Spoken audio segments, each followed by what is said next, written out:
Do not pick the flowers by the old fence. They are not yours. They mean the black-eyed Susans that grow along the cracked road behind the burned farmhouse. Yellow petals, dark centers. They look bright and harmless in the day. They look like summer. They also look like eyes. I thought it was just a warning for kids. I am not a kid. I am 22. I fix phones at the mall. I take pictures for fun. I like the way small things look when the light is right. That is why I stopped there one evening in June, when the sky was soft and the air was heavy with heat. The field was quiet. No cars passed. The old fence leaned in a tired way. The flowers stood straight, turning toward me as if I was the sun. I took photos, petals in focus, fence out of focus, a line of yellow like a small parade. I laughed at myself. It felt silly to be alone and laughing, but the scene was so clean and simple that it made me happy. I wanted one flower to bring home and press in a book. It would look good in the journal I never write in. I reached out. The dark center of one flower seemed to look right through me. "It is just a plant," I said. My fingers brushed the stem. A little black sap stuck to my skin. It was thick and warm, like it had been waiting. I pulled the stem up. It came free with a sound that tasted like dust in my mouth. Right then, the wind stopped. The whole field held its breath. A truck passed on the main road far away, and I could hear every bit of gravel under its tires, like the night had leaned closer to listen. I wiped my fingers on my jeans. The black smear left a circle, like a THUMBPRINT dot. On the way home, I put the flower on the dashboard. Each time I glanced at it, the dark center seemed bigger. That was not possible. It was just the angle and the low light. I told myself this. I told myself many small things that felt safe and normal. At a red light, my phone buzzed. It was a new photo alert from my camera app. I had set it to auto-upload, so that was normal. I tapped to look at the pictures. In one, the fence looked straighter than I remembered. In another, the yellow petals were a deeper color. In the last one, there was a shape between the flowers and the fence. A shade, a shadow, a person. The shape was tall and thin. It had no clear face. Only two very dark circles where eyes should be. I told myself it was a trick of the field and my shallow depth of field. I told myself I had moved the camera and caught a smudge on the lens. The light turned green. I put the phone face down and drove Dad home. I set the flower in a glass of water. The water went not clear to yellow, but to a faint tea color, like a weak brew. My apartment smelled sweet, then sweeter, then too sweet, like honey that has sat too long in a warm room. I opened a window. The night air came in, wet and thick. Somewhere a train horn blew. Somewhere a dog barked once and then stopped. I took a shower to get the black smear off my fingers. It did not wash off. Soap made it shined. Hot water made it smell like cut grass. I scrubbed until my skin went red. The circle stayed, perfect and dark, like a small flower stamped into me. When I came out, the glass on the table was empty. The flower had drunk all the water. The petals were more open now, like a yawn that was too wide. I took 3 more pictures. In the first, it looked normal. In the second, the dark center looked deep. In the third, the dark center looked like an open well. In the black, for just a moment, there was a tiny reflection of my face. I went to bed. I left the lamp on low. I am not afraid of the dark. But I did not want the room to be a box with a black eye in it, At 2:03 a.m., I woke to a soft tapping. Tap, tap, tap. It came from the window over my sink. I sat up. The tapping stopped. I held my breath. I waited. Tap, tap, tap. I walked to the kitchen. I used the gentle walk you use when the floor is cold and you do not want to wake someone. But I live alone. The window showed the parking lot and the street beyond. The glass showed my face, pale and strange in the weak lamp. It also showed the flower on the table behind me. In the glass, the dark center was not round. It was the shape of an eye with a wide dark iris. Something moved in the parking lot. A shadow moved between two cars and then did not move at all. It looked like a person standing too still. I closed the curtains. The tapping stopped. The sweet smell grew stronger, like the room was breathing in flowers and breathing out something else. My phone buzzed again. A new photo was in my camera roll. I had not touched the phone. The photo showed my couch, the back of my head, the lamp to my right. I was asleep in the photo. In the far left edge of the frame, very small, there was a person, tall, thin. The face was clean and blank like a new plate. Only two black circles for eyes. The circles were not flat.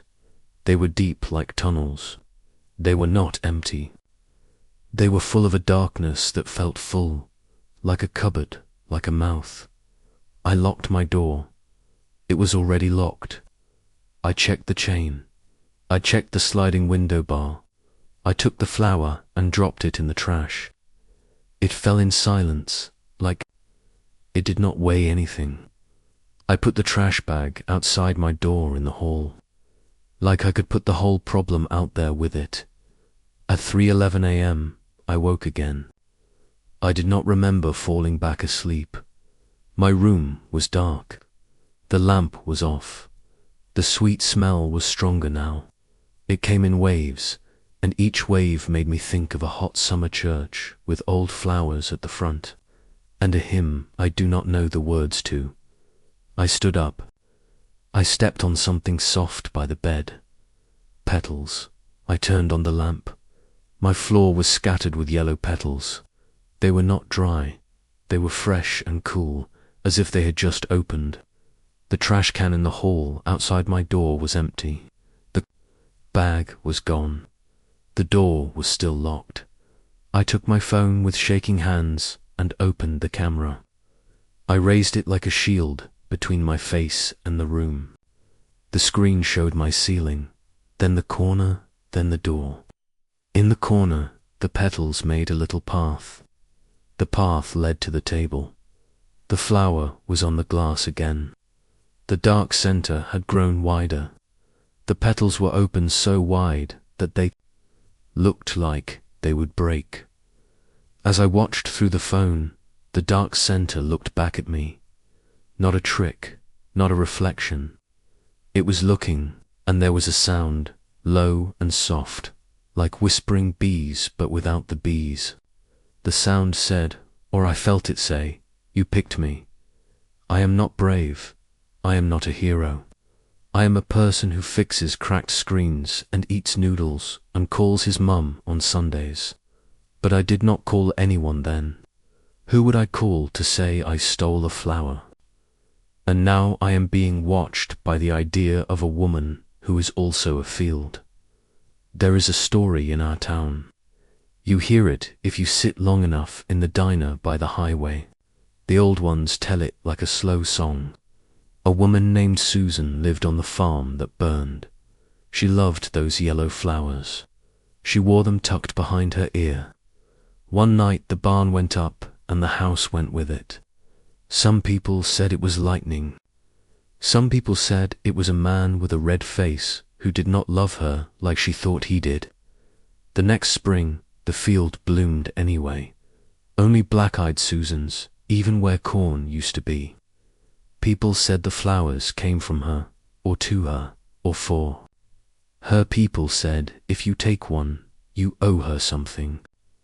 People say many things when a place will not stay quiet. I did not want to owe. I wanted to give it back. I put the flower in a paper bag. I put the bag in a backpack, like it would make the problem smaller and easier to carry. I drove back to the fence. The night was thinner now. The edge of morning was a cold, grey line. The field looked darker than the sky. The flowers, every head, had turned toward the road. Toward me, I stepped out. The sweet smell made the air feel heavy. I walked to the fence. I set the bag down. I spoke in a voice that I hoped sounded kind and sorry. I took this, I said. I am sorry. I am returning it. The bag moved. It was a small movement, like a breath under the paper. I opened the bag. The flower was not alone. The bag was half full of dark centers. No petals, just round, dark eyes, like seeds, like stones, like little wells. They rolled to the edge of the paper and then stopped, as if something in the paper held them. Please, I said. My throat was dry. I do not want any trouble. I do not want anything at all. The fence creaked. The tall shape I had seen in the photo stepped out of the line of flowers. It was like a person made of dark water. It was like smoke shaped like a woman. It had a face the way a cloud has a face when the sun hits it right. The only clear parts were the eyes. They were not eyes. They were empty flower centers that were not empty. You picked me, it said, without moving its mouth. The sound was in the stems. It was in my teeth. You woke me. I am sorry, I said again. I did not know. You do now, it said. And you will tell them. Tell who? All of them, it said. The ones who stop. The ones who look too long. The ones who think beauty is a free thing. I can tell, I said. I can tell them not to take you. You will. Do more, it said. It stepped closer. The fence did not touch it. The flowers near it leaned in like children. You will plant me. I do not have a garden, I said, because my mouth was trying to be normal and small. I have a balcony. It tilted its head. The petals on the nearest row shivered like a laugh. Roads are gardens, it said. Cracks are gardens. The edges of parking lots are gardens. The places where people think nothing can grow, those are mine. You will carry me. You will leave me. You will make more eyes. I do not want to, I said. It came out weak. It came out like I was already tired from a job I had not started. More. You woke me. We do not go back to sleep. We walk. I closed the bag. The dark centers rolled against each other with a soft, dry sound, like beads, like teeth. The paper went warm in my hands. When I looked up, the field was only a field. The shape was gone. The fence was just wood.